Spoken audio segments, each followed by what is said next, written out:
I asked a couple of weeks ago to give me suggestions. What is it you want me to talk about? What do you want me to investigate? And thousands of you, literally thousands of you, came back to me with ideas. Well, I'll come to that in a moment. But for now, just a comment on what's been going on over the last few days. The COVID crisis. Well, we're getting locked down by regions. London now in tier 2. Don't know about you, but people look pretty miserable. Streets are empty.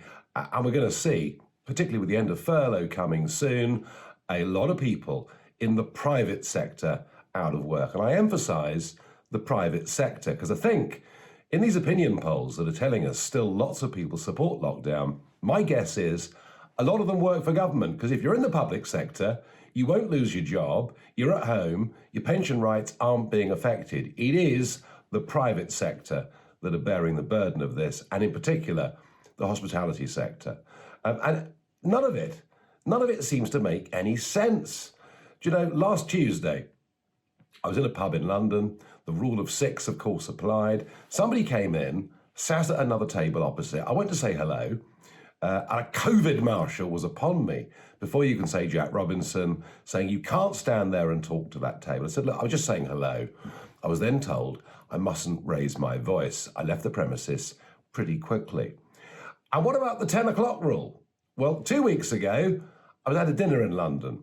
They were doing it all in one sitting, not two, because of a 10 p.m. end. And at 5 to 10, in this packed area, there was like a scrum for the door and then people meeting on the street. So in terms of social distancing, I think the 10 p.m. rule doesn't work. Even Jonathan Van Tam now, one of the government's chief advisors, says that the rule doesn't work. And yet you get the feeling there are a lot more lockdowns to come, a lot more tier 3s, I suspect, to come. Now, yep, I get it. The infection rate is rising. I get it. There are more people being admitted to hospital. But the death rate is still relatively small. I mean, Wales is going into full lockdown. 3 people died, I was going to say of COVID-19, but should I perhaps say with COVID-19 yesterday.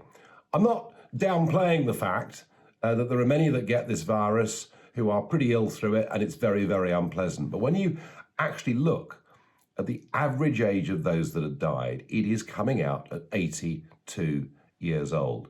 And all the stats from this year show us is that the spike in deaths earlier this year, above the weekly norms, was directly as a result of the care homes fiasco. Now the figures weekly are actually lower than they've been on average week on week, according to the Office of National Statistics. What it means is the COVID outbreak earlier this year killed tens of thousands of people a few months before they would have died anyway. And I'm not saying for one moment that is a good thing. But the way we measure this now is, I mean, for example, if you get COVID, you're diagnosed, a fortnight later, you're better. But if within the next 4 weeks of diagnosis, you would be unfortunately killed in, say, a motorbike accident, that would go down as a COVID death. Which leads me on to what I think has been the most interesting story over the last couple of days, and that is the battle between Andy Burnham, and not just Andy Burnham, you know, he comes from the Labour Party, is the mayor of Manchester, but actually joined by Sir Graham Brady, Conservative, and others. Now, when Burnham was pushing the government and saying, look, if you're going to lock us down, we need more money. Well, I wasn't surprised by that, because in a way, I guess if you're the mayor, that is your job to do your best for your people. But what he said yesterday, I thought was really interesting, because what he said yesterday was that he actually thought the figures were being exaggerated. And I think many of us now get that feeling. I sense with lockdowns, I sense with the endlessness of this, I sense with the hokey cokey that we put one leg in, we ease, we restrict again. I sense that we're on the verge of public opinion turning quite sharply on this. And when you think £12 billion has been spent on their whole track and trace system, some consultants earning over £6,000 a day each, contracts being given out without any due proper consultation, without any proper, approval method, and it would seem being given out to friends of this government. Oh, and by the way, don't worry, Serco are doing well. Yes, the people that have got the £2 billion contract to house people coming across the channel, they, of course, also are very heavily involved in the whole track and trace scheme, announced their figures last week. They're doing well. So once again, it's anything to do with the public sector is doing well, and it's you that is having to pay the price of this. I sense that on this there is now a feeling that the government are incompetent, they don't meet any of their promises, and I expect the public mood to harden. Maybe there will be a vaccine by Christmas, but you know what? Somehow I doubt it. Those that are vulnerable need to isolate. The rest of us have, with sensible precautions, got to get on with the rest of our lives, because at the moment, the cure is worse than the disease. Now, on other news, Boris, big tough statement on Friday about Brexit. Well, he'd given the EU an ultimatum of that summit of the 15th of October, so he could hardly back down too meekly. Since then, we've seen Michael Gove saying that he doesn't think there'll be a trade deal unless the European Union change course pretty quickly. And a lot of people saying that the EU are acting in bad faith. Well, look, the EU always acts in bad faith. You know, they are thugs, they are bullies. I saw that myself for 20 years. But the pickle the government's in is Boris saying we've always wanted a Canada-style trade deal. Just isn't true, because the withdrawal agreement, the new European treaty, the oven-ready deal, was always diametrically opposed to what one would want in a free trade deal with Canada. Now, I don't know any more than you do what will happen over the next few weeks. My guess still is that there will be a deal of some kind. My guess is that much of this is posturing, much of this is negotiating. The belief is that Macron will give something on fishing. Well, after 40 years of them having far too much out of our waters, it's about time that happened. My guess is that we'll give a bit on state aid, and we'll finish up with the former words where both sides can claim victory. It won't actually be a proper clean break Brexit. That's where I think we're going. I hope I'm wrong. I really hope I'm wrong. I hope that Boris and Michael Gove do hold firm on what they've said over the course of the last 72 hours. We will see.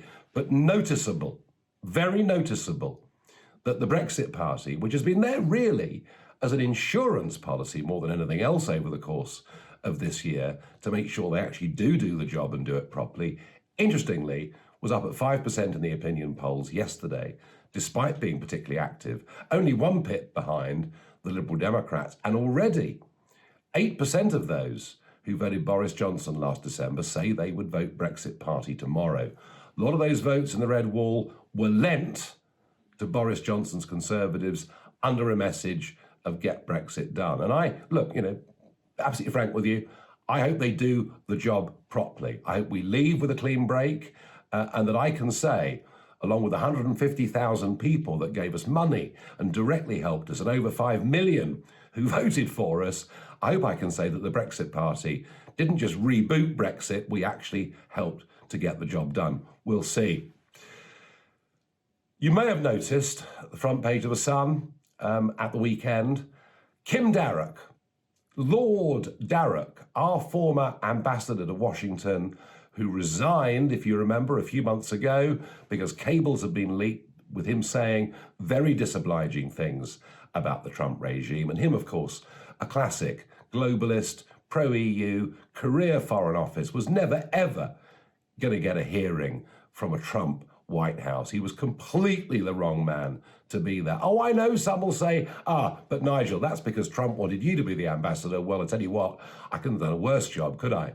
Now the story is that he may well, he may not, but he may well have leaked very, very highly sensitive information to a journalist at CNN. And we're talking here about, Mike Pompeo being appointed as Secretary of State. We're talking about Mike Pompeo going out to North Korea to meet Kim's regime. And we're told there was an investigation. We don't really know the results of that. And yet at the same time,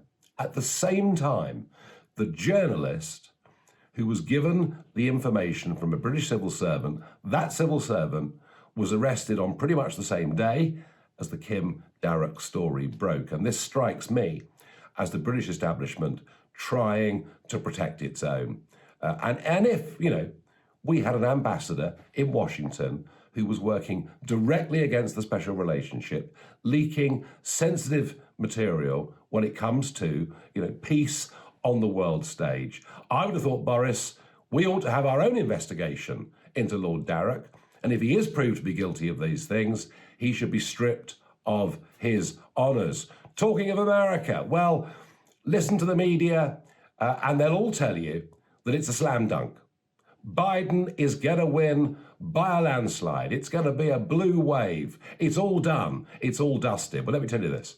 Study the polling state by state, particularly in the key states, and you'll see that Biden's lead over Trump in those states is almost identical to that Hillary Clinton had 4 years ago. This is far from over. But what is genuinely shocking is when emails break that show the extent to which his son, Hunter Biden, and remember, this is a guy that's had huge personal problems. And, I'm sure in every family, or, we all know someone who suffered with the terrible modern scourge of drugs. But this is a guy who, with no experience, was paid $50,000 a month by a Ukrainian oil company. What those emails show is that he was trying to get his dad, the vice president, to meet with these people, trying to get his dad to appoint pressure to remove a prosecutor in the Ukraine. And it was Trump's attempt to investigate this that led to the farcical impeachment process. What is astonishing about this is that the Biden campaign have not denied the fact these emails are true. And yet, the New York Post, who got this story initially, have been suspended from Twitter for some time. Facebook have taken similar action. Our old friend, Sir Nick Clegg, he wouldn't be politically biased against Trump now, would he? And others working in that Facebook team, one of whom actually worked for Joe Biden when he was in charge of Ukrainian policy. And the attempt by mainstream media, and I think here by some of the social media giants, to dampen down a story that could be very damaging to Joe Biden, frankly, I think it's very, very worrying. It's not over. There's 2 weeks to go. And a lot of people over many decades have lost a great deal of money betting against Donald Trump. One of the commonest things I got from the messages back from you was about the media and the way the media cover stories. Well, I would add to that, perhaps more significantly, is how the media often don't cover stories. And I'm going to show you in a new film a bit later on this week what fake news really is, the extent to which they tried, the mainstream media and many in our establishment, the extent to which they tried to completely delegitimize the Brexit result, the Trump result. I'm going to show you how they did it. And when it turned out that it wasn't Russia, when it turned out that Cambridge Analytica didn't somehow hijack the British people in a referendum result, that when all of those charges were dropped, when everything was cleared after investigation, they barely covered it at all. That's coming next. Keep well.